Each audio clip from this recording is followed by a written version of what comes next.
우리 주변에는 너무나 익숙해서 잘 보이지 않는 것들이 참 많은 것 같습니다.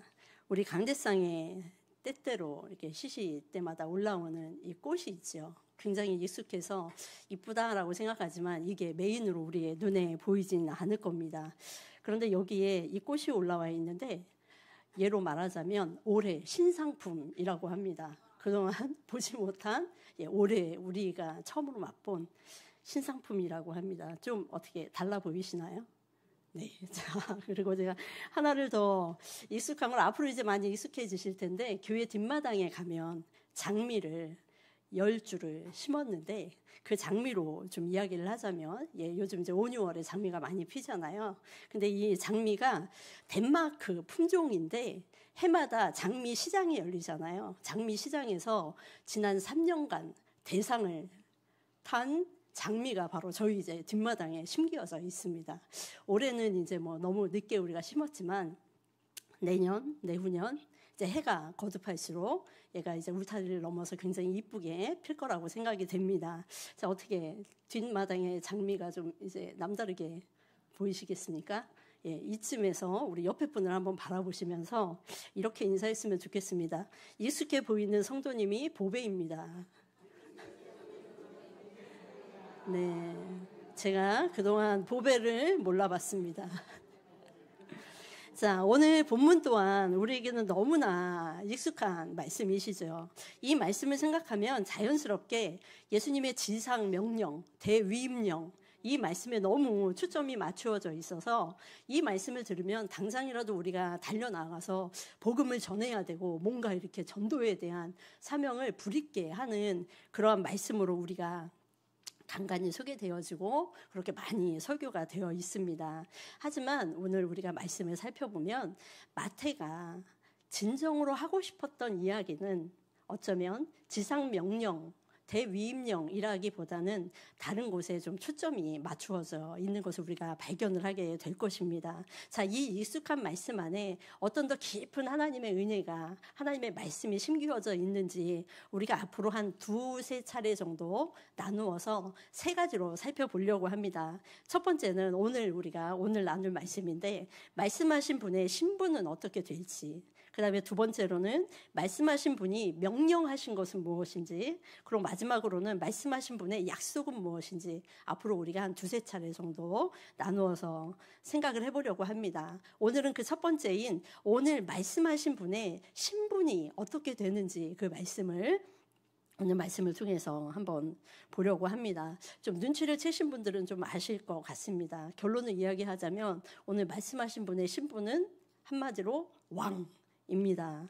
그래서 이 마태복음을 쓴 마태는 이 마태복음 1장부터 마태복음 28장까지 전체적인 내용을 왕 대신 예수님, 왕 대신 메시아, 왕 대신 구약의 어떠한 그 인물을 소개하는 것으로 모든 분량을 사용을 하고 있습니다. 자, 그렇다면 제가 좀 전에 1장부터 28장까지를 모두 다 예수 그리스도의 왕대심이라고 이야기를 했는데 그 말씀이 어떻게 펼쳐져 가는지 오늘 말씀을 통해서 함께 은혜를 받기를 원합니다. 마태복음 1장 1절에 보니까 이렇게 쓰여져 있습니다. 우리가 아마 다 외울 수 있을 것 같아요. 자, 한번 같이 읽어보겠습니다.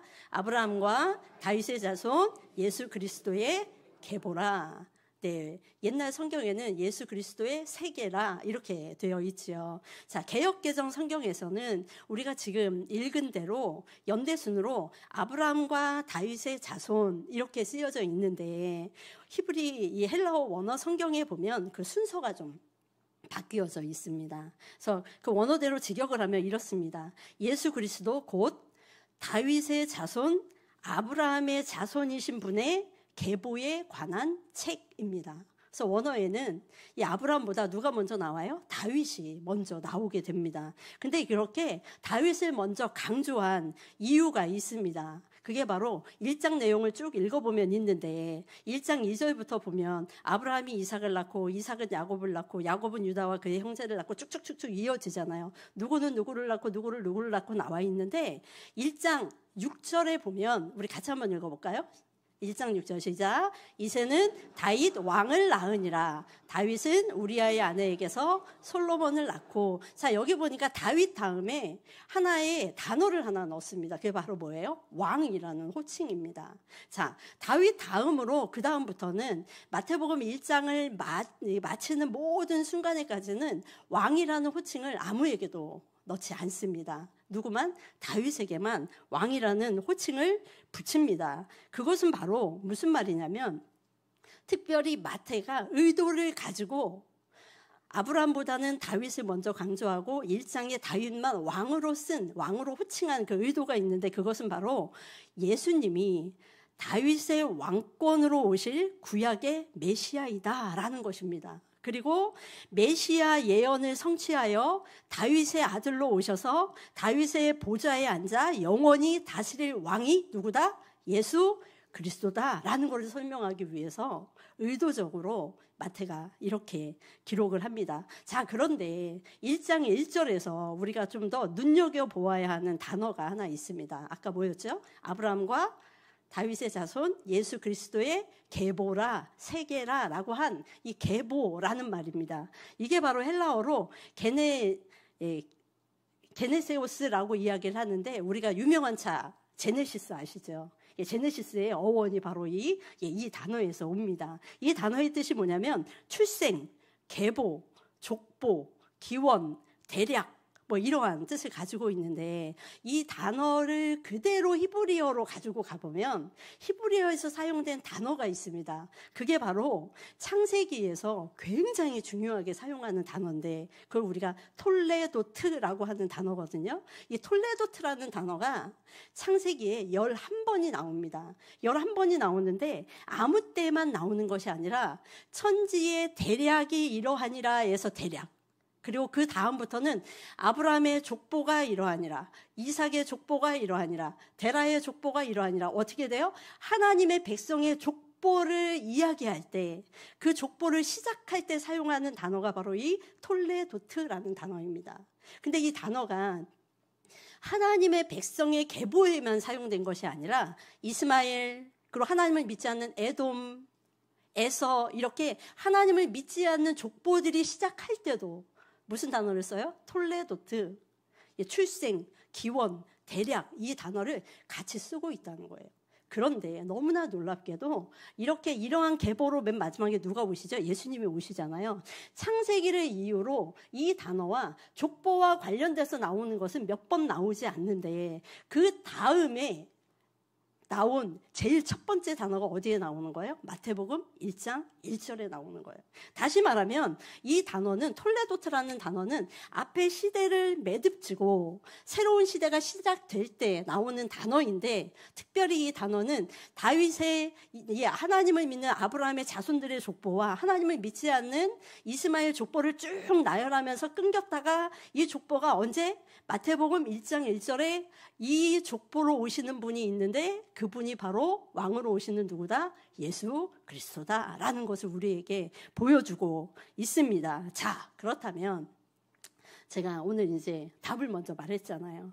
이 신분이 뭐예요? 이제 왕이신 겁니다.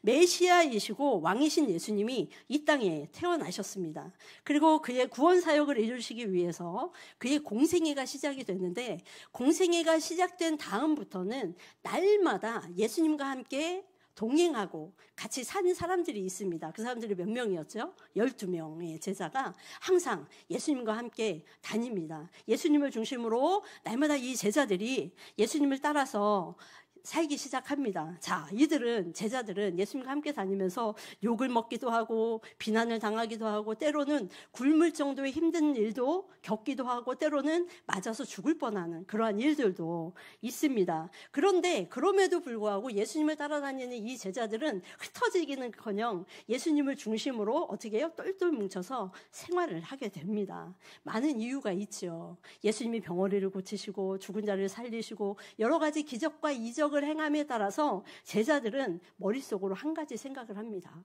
뭘까요? 구약에서 말하는 메시아가 이분이시구나. 다윗의 자손으로 오시는 왕이 이분이시구나. 우리가 이분 옆에 불러있자. 붙어 있자라고 생각을 합니다. 그런데 이들의 마음속에는 순수한 동기도 있지만 갈수록 예수님의 탁월하심과 예수님의 권세 있는 말씀 앞에 이들이 생각하는 불순한 마음도 있었습니다. 무엇일까요?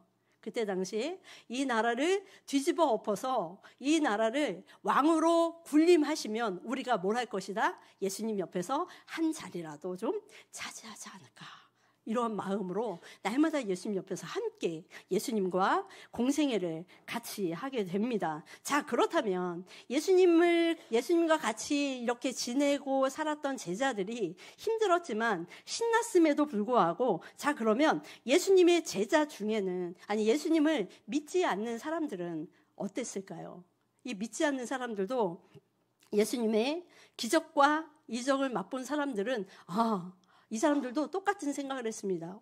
우리를 배불리 먹여주고 우리의 생활을 변화시켜 줄 수 있는 메시아가 바로 이 예수구나, 이 선생이구나, 이 랍비구나 라고 생각해서 예수님을 날마다 환영하고 예수를 믿는 자들이 날마다 많아지는 것처럼 보입니다. 자, 그런데 예수님께서는 심심치 않게 이해할 수 없는 말들을 이 제자들에게 합니다. 뭐죠? 내가 예루살렘으로 갈 거야. 예루살렘에 가는 목적은 내가 왕으로 군림해서 모든 것을 다시 뒤엎는 게 아니라 내가 그곳에 가면 죽을 거야 라고 이상한, 제자들이 원하지 않는 말들을 자꾸 합니다. 그러니까 제자들 중에 아주 성질이 급한 한 제자가 그러죠. 예수님, 그게 무슨 말이세요? 왜 자꾸 죽는다고 하세요? 예수님이 그곳에 가시면 얼마나 하실 일이 많은데 그런 말씀 마세요 하면서 예수님을 간청하고 예수님을 붙잡는 장면들을 우리가 종종 보게 되지요. 그리고 제자는 아니지만 예수님을 날마다 환영하는 사람들이 결과적으로 예수님이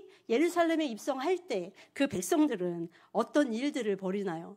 자기들이 가지고 있는 겉옷을 벗어서 예수님이 지나가는 그 밑에 깔며, 또한 손에는 종려나무 가지를 들고 흔들면서 뭐라고 외치죠? 호산나 다윗의 자손이여, 우리를 구원하소서 호산나. 그 앞에 뭐가 붙어요? 다윗의 자손으로 오시는 이여 라는 말을 하는 거예요. 다윗의 자손으로 오는 그 누군가가 왕이 되고 메시아로 우리를 거머쥐고 우리를 다시금 우리의 삶을 변화시켜 준다는 그 사실을 너무나 잘 알았기 때문에 이 사람들은 예수님이 예루살렘의 입성을 너무나 환영하고 즐거워했던 것입니다. 그런데 그와는 반대로 한 부류가 있지요. 어떠한 부류지요? 대제사장과 예수님을 싫어하는 모든 사람들은 호시탐탐 어떻게 해요? 예수님을 죽이려고 혈안이 되어서 예수님을 찾고 있습니다. 자, 예루살렘에 그렇게 환영을 받은 후에 분위기가 점점 이상해집니다.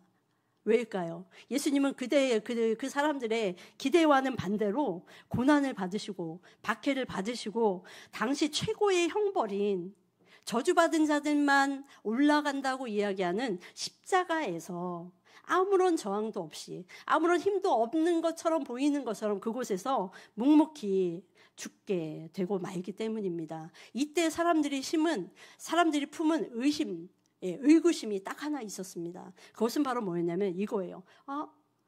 왕이라면 어떻게 저렇게 죽을 수 있지? 라는 것이었습니다. 다른 것을 다 떠나서 왕이 된 사람인데 본인이 왕이라고 그렇게 이야기를 했었는데 왕이라면 어떻게 그럴 수 있지? 그래서 십자가에 달리신 예수님을 바라보면서 많은 사람들이 이렇게 이야기를 합니다. 그가 남은 구원하였으되 자기는 구원할 수 없도다. 그가 이스라엘의 왕이라고 하니 지금 십자가에서 내려올지어다. 그리하면 우리가 믿겠노라. 그가 하나님을 신뢰한다고 하니 하나님이 원하시면 이제 그를 구원하실 것인데 자기가 하나님의 아들이라고 그렇게 말을 했으니 하나님이 예수님을 어떻게 해요? 돌봐서 죽이지 않게 할 거다라는 겁니다. 이게 바로 사람들이 갖는 최고의 의문점이었습니다. 왕이면 어떻게 그렇게 죽을 수 있지? 라는 것이었습니다. 한마디로 자신들이 생각하는 왕이라면 저렇게 저주받은 자들만 올라가서 죽을 수 있는 십자가 형틀에서는 절대 죽을 수 없다는 것입니다. 그래서 자신들의 손으로 종려나무를 흔들던 그 손가락을 이제는 어떻게 해요? 예수님한테 손가락질을, 삿대질을 하면서 이들의 반응이 바뀌기 시작합니다. 자신들의 겉옷을 벗어서 예수님의 발 아래에 펼치면서 환영했던 그 사람들이 어떻게 해요? 예수님을 죽여라. 예수님을 십자가에 못 박아라 라고 이야기를 하면서 마치 겉옷이 펄럭거리는 것처럼 예수님의 살과 예수님의 피와 예수님의 온 몸이 찢겨서 마치 겉옷이 흔들리는 것처럼 그렇게 예수님이 고난을 받게 됩니다. 자, 세상의 권력자 앞에서 예수님이 죽임을 당하자 제자들은 어떻게 됐을까요? 뿔뿔이 다 흩어집니다. 그리고 지나가던 사람들, 로마 병정들, 대제사장들 모든 사람들이 다 예수님 앞에 어떻게 하죠? 손가락질하고 욕하고 조롱하고 다시 그 자리에서 떠나서 예수는 미치광이였어 라고 이야기하면서 다 예수님을 향해서 다시 돌아보지 않고 각자의 전통에 따라 각자의 종교에 따라서 유대교에 이제 흡수되어서 각자 신앙생활을 하기 시작을 합니다. 자, 그런데 예수님이 죽으시고 3일째 되는 새벽에 이상한 소문이 2가지가 들려옵니다. 그것은 바로 예수님의 측근에 있는 몇몇 여인들이 이야기하길 뭐라고 하냐면, 야, 예수님이 부활하셨는데 제자들한테 가서 너희들한테 알리래. 근데 너희보다 먼저 예수님이 어디에 가신대? 갈릴리로 가신대. 그러니 너희 갈릴리로 오래. 이러한 소문과 또 하나는 뭐냐면 병정들이 대제사장으로부터 만들어 온 소문이었습니다. 그게 바로 뭐였죠? 밤새 예수님의 시체를 누군가가 도적질해 갔대. 이렇게 소문을 좀 내라. 그렇게 해서 2가지 소문이 같이 제자들에게 들려옵니다. 예수님의 11 제자들이 굉장히 어안이 벙벙하죠. 진짜로 부활하셨다. 예수님이 살아계실 때 그렇게 나는 부활할 거야 라고 이야기를 했는데 그런 사실도 믿지 못했던 제자들이 이제는 얼떨떨해합니다. 예수님이 부활했다고? 아니 예수님이 도적질 당했다고? 여러 가지 상황 속에서 혼란이 있는 이때에 제자들이 하나님의 말씀을 예수님의 말씀을 의지해서 다 어디로 가요? 갈릴리로 가는 것이 오늘 말씀 전에 본문의 상황입니다. 자, 마태복음 28장 16절과 17절에 보니까 이렇게 쓰여 있습니다. 함께 읽어보겠습니다. 11 제자가 갈릴리에 가서 예수께서 지시하신 산에 이르러 예수를 배웁고 경배하나 아직도 의심하는 사람들이 있더라. 자, 시간이 얼마나 지났을까요? 그들보다 갈릴리로 먼저 오신 예수님이 11 제자, 1명 배반하고 떠난 가룟 유다를 제외한 나머지 11 제자 앞에 예수님이 우뚝 서 계십니다. 이 모습을 제자들이 보고 오늘 말씀에 보니까 뭐라 그래요? 너무 그 모습에 감격하여서 경배하는 자도 있지만 아직도 의심하는 사람들이 많더라 라고 이야기합니다. 왜 의심할까요? 믿을 수 없어 라는 의미가 아니라 그만큼 예수님의 부활은 제자들조차 이렇게 너무나 놀랍고 너무나 어벙벙하게 표현할 수밖에 없는 엄청난 사건이었던 것입니다. 자, 그렇다면 이제 한번 생각을 해보십시오. 예수님이 부활을 하셨어요. 부활해서 제자들 앞에 나왔습니다. 그렇다면 이 예수님의 부활이 제자들에게 또는 지금 우리에게까지 어떤 의미가 있을까요? 이게 바로 오늘 말씀의 포인트입니다. 자, 예수님의 부활은 우리의 구원자이시고 임마누엘이신 그분이 실제로 누구신지를 우리에게 이제는 알게 해주는 사건입니다. 자, 땅에서 사역하시는 동안에는 사람들에게서 배척당했죠. 종교 지도자들에게서 고난을 받고 십자가에 처형당하십니다. 어떻게 보면 십자가상에서 당신이 왕이라면 내려오십시오 라고 했을 때 2 손과 2 발이 못에 박히고 내려올 수 없는 불가능한 상황에서 예수님이 내려오셨다면 왕으로 오히려 인정을 받을 수 있었을 겁니다. 그런데 예수님은 십자가상에서 아무 저항 없이 십자가에 달려 돌아가십니다. 그렇다면 부활하지 않았다면 예수님은 뭐예요? 한낱 내가 유다인의 왕이야 라고 거짓을 말한 미치광이가 되고 많은 사건입니다. 그런데 부활했다 이 사건은 뭐예요? 예수님이 다시 살아나셨다는 이 사건은 이분이야말로 참 신이시고 참 인간이셔서 하나님의 말씀대로 죽었음에도 불구하고 다시 부활하신 우리를 구원하여 주시기 위해서 이 땅에 오신 정말 하나님이시고 하나님의 아들이시구나라는 것을 우리에게 확실하게 증거하는 표본이 되셨던 겁니다. 자, 마태복음 26장 64절에 보니까 이렇게 쓰여 있습니다. 예수께서 이르시되 내가 말하였느니라. 그러나 내가 너희에게 이르노니 이후에 인자가 권능의 우편에 앉아 있는 것과 하늘 구름을 타고 오는 것을 너희가 보리라 하시니 라고 이야기를 합니다. 자, 이 얘기는 언제 나온 이야기냐면 대제사장이 예수님을 신문하면서 나온 이야기입니다. 대제사장이 예수님한테 그러죠. 너가 진짜 하나님의 아들이냐? 라고 물어본 거예요. 이것에 대해서 예수님이 뭐라고 대답해요? 네가 말하였다. 그러니까 네가 정답을 말했다는 거예요. 이후에 인자가 권능의 우편에 앉아 있는 것과 하늘 구름을 타고 오는 것을 너희가 보리라 라는 거를 지금 대제사장 너가 그거를 보게 되겠다라는 말이에요. 자, 이 말씀은 오랫동안 예수님의 재림에 포커스가 맞춰져서 예수님이 재림하시면 이렇게 올 거야 라는 그릇된 것으로 우리에게 많이 해석이 됐었습니다. 그런데 오늘 말하는 이후에 이것은 뭐냐면 다시 말하면 뭐예요? 예수 그리스도의 왕권이 다시금 세워지는데 그 이후에가 언제라는 거예요? 예수님이 부활하신 이후, 바로 그 왕권을 다시 부여받는다라는 의미입니다. 다시 말하면 예수님의 부활 이후 사람들은 예수님이 정말 왕이셨구나. 예수님이 정말 하나님의 아들이셨구나. 예수님이 정말 유대인의 메시아였구나라는 것을 뭐를 통해서 알 수 있다는 거예요? 부활 사건을 통해서 알 수 있구나. 라는 것을 우리에게 확증해 주신 것입니다. 자, 그렇다면 이 부활하신 예수님이 제자들 앞에 섰습니다. 지시하신 산에서 예수님이 계신 거예요. 그리고 이 예수님이 지금 어떤 시간이냐면 내가 이제 하나님의 아들이고 내가 왕이고 내가 유대인의 메시아임을 지금 누구에게 드러낼 시간이에요? 제자들 앞에 드러낼 바로 이 시간입니다. 이 시간이 마태복음 28장 맨 끝에 마태복음 1장 1절에 모였어요. 내가 왕으로 온 다윗의 자손 왕이다. 이것이 마태복음 28장 맨 끝에서 이제 그 왕으로서의 어떤 권세를 받는지 그 말씀이 오늘 적혀져 있다는 겁니다. 18절 우리 함께 읽어볼까요? 18절 읽겠습니다. 예수께서 나와 말씀하여 이르시되 하늘과 땅의 모든 권세를 내게 주셨으니. 제가 너무나 사랑하는 말씀. 하늘과 땅의 모든 권세를 내게 주셨다. 자, 이 말씀은 무슨 뜻일까요? 먼저 생각할 점은 하늘과 땅의 모든 권세를 누가 주셨냐는 거예요.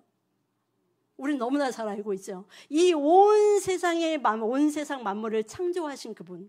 영원부터 계셔서 지금까지도 계시고 우리가 어떻게 판단할 수 없고 우리의 이상과 우리의 지식으로는 감히 알 수 없는 가늠할 수 없는 하나님 그 분께서 하늘과 땅의 모든 권세를 주셨다라는 겁니다. 자, 그러면 하나님께서 하늘과 땅의 모든 권세를 주셨는데 누구에게 주셨을까요? 저는 이거를 죄송한 말씀이지만 얼마 전까지만 해도 이 말씀의 의미를 저한테 주신 줄 알았었거든요. 하늘과 땅의 모든 권세를 나에게 주셨으니 너는 가서. 그래서 이 권세를 나에게 주셨구나. 그런데 오늘 말씀에 보니까 이 권세를 우리에게 주신 것이 아니라 지금 뭐예요? 하나님께서 누구에게 주시는 거예요? 예수님에게 주셨다는 거예요. 자, 하늘과 땅의 모든 권세를 누구에게? 예수님에게 주셨으니 라고 이제는 이 마태복음 28장은 예수님의 왕되심, 그 왕되심을 클라이막스에서 그 모든 권세를 누구에게? 예수님에게 주셨다라는 것을 선전포고를 부활 후에 해주시는 굉장히 귀한 말씀이라는 겁니다. 자, 그렇다면 이 하늘과 땅의 모든 권세는 도대체 어떤 권세일까요? 그 말씀이 바로 구약에 나와 있습니다. 다니엘서 7장 13절과 14절에 보니까 다니엘이 이상 중에 본 하나님의 말씀입니다. 제가 읽어드릴게요. 내가 또 밤 환상 중에 보니 인자 같은 이가 하늘 구름을 타고 와서 인자 같은 이가, 그러니까 뭐예요? 사람같이 생긴 어떠한 분이 하늘 구름을 타고 오셨는데 누구에게 왔냐면 옛적부터 항상 계신 이에게 나아가 그 앞으로 인도되매 이렇게 되어 있어요. 옛적부터 항상 계신 분, 영원전부터 항상 계신 분 누구세요? 성부 하나님. 성부 하나님께로 지금 어떻게 돼요? 인자같이 생기신 분이, 사람의 모습으로 같이 하신 분이 하나님 앞에 지금 어떻게 해요? 인도되어서 나간 거예요. 그러니까 14절에 하나님께서 그에게 뭐라고 말씀하시냐면, 그에게 권세와 영광과 나라를 주시고 모든 백성과 나라들과 다른 언어를 말하는 모든 자들이 그를 어떻게 해요? 섬기게 하였으니. 이 하늘과 땅의 모든 권세란 뭐예요? 온 세상에 있는 모든 피조물, 온 세상에 있는 모든 것들이 누구를 경배하는 거예요? 그분을 경배하는 권세인 거예요. 그 권세를 하나님께서 주셨는데 그의 권세는 소멸되지 아니하는 영원한 권세예요. 그의 나라는 멸망하지 아니할 것이라. 다니엘이 본 이 이상의 장면, 인자 같은 분, 사람같이 생기신 분, 이 말씀을 그대로 인용해서 마태복음이 지금은 누구를 이야기하는 거예요? 인자가 권능의 우편에 앉아 있는 것과 하늘 구름을 타고 오는 것을 너희가 보리라라고 이야기하면서 예수 그리스도께서 공생애 하시는 모든 기간 동안 자기를 뭐라고 말씀하셔요? 인자라는 표현을 쓰시는 거예요. 다시 말하면 예수님이 이 땅에 오셔서 부활 사건을 통하여서, 부활 소망을 통하여서 이 세상에 있는 모든 피조물, 이 세상에 있는 모든 정세, 모든 권세, 모든 권력, 모든 것들이 다 이제 누구의 손에? 예수 그리스도의 손에 쥐어졌다라는 것입니다. 권세, 영광, 나라, 하늘 구름을 타고 오는 것, 이 모든 표현들은 왕적 권세를 나타내는 용어들입니다. 다시 말하면 뭐예요? 예수님이 왕 되심, 예수님의 그 권세, 예수님의 영광, 예수님의 영광스러운 그 찬란하심, 모든 것들에 대한 열쇠를 하나님께서 누구에게 주셨다는 거예요? 예수 그리스도 그분에게 주셨다는. 언제? 부활 이후에. 부활이 이렇게 놀랍고 이렇게 감격스럽고 이렇게 아름다운 것입니다. 그리고 예수님의 그 부활의 소망을 이제 누구에게 주셔요? 우리에게도 주셨잖아요. 너희도 그 부활의 소망을 따라 살아가는 거예요. 자, 그렇다면 예수님의 이러한 놀라운 하늘의 영광과 권세를 사도 바울은 뭐라고 이야기를 할까요? 빌립보서 2장 9절에서 11절에 보니까 이렇게 되어 있습니다. 제가 읽어드릴게요. 이러므로 하나님이 그를 지극히 높여 모든 이름 위에 뛰어난 이름을 주사 하늘에 있는 자들과 땅에 있는 자들과 땅 아래에 있는 자들로 모든 무릎을 예수의 이름에 꿇게 하시고 모든 입으로 예수 그리스도를 주라 시인하여 하나님 아버지께 영광을 돌리게 하셨느니라.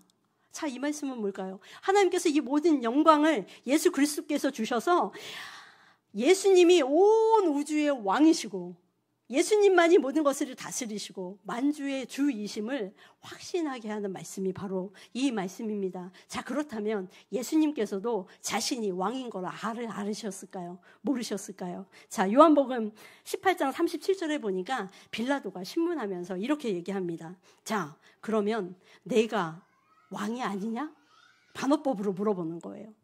예수께서 대답하시되 내 말과 같이 내가 왕이니라. 내가 이를 위하여 태어났으며 이를 위하여 세상에 왔나니 곧 진리에 대하여 증언하려 함이로다. 무릇 진리에 속한 자는 내 음성을 듣느니라 하신대. 예수님도 살아계시면서 자신이 왕이심을 어떻게 해요? 알고 계시는 것입니다. 자, 하늘과 땅의 모든 권세는, 말씀을 이제 좀 정리를 해보겠습니다. 하늘과 땅의 모든 권세는 마태복음 4장에 가잖아요. 그러면 마치 하나님이 아니라 사탄이 주는 것처럼 우리를 유혹합니다. 사탄이 예수님에게 그러잖아요. 야, 수많은 돌들 떡으로 만들어서 먹어봐. 야, 성전 위에 올라가 봐.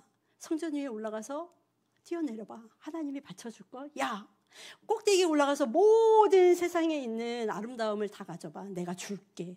세상의 권세와 세상의 모든 부귀와 영화가 마치 사탄의 손에 있는 것처럼 사탄이 유혹을 합니다. 하지만 예수님이 부여받으신 하나님 나라의 권세와 그 땅의 권세는 사탄이 아니라 누구에게서? 하나님에게서 받으신 약속이고 구원의 성취입니다.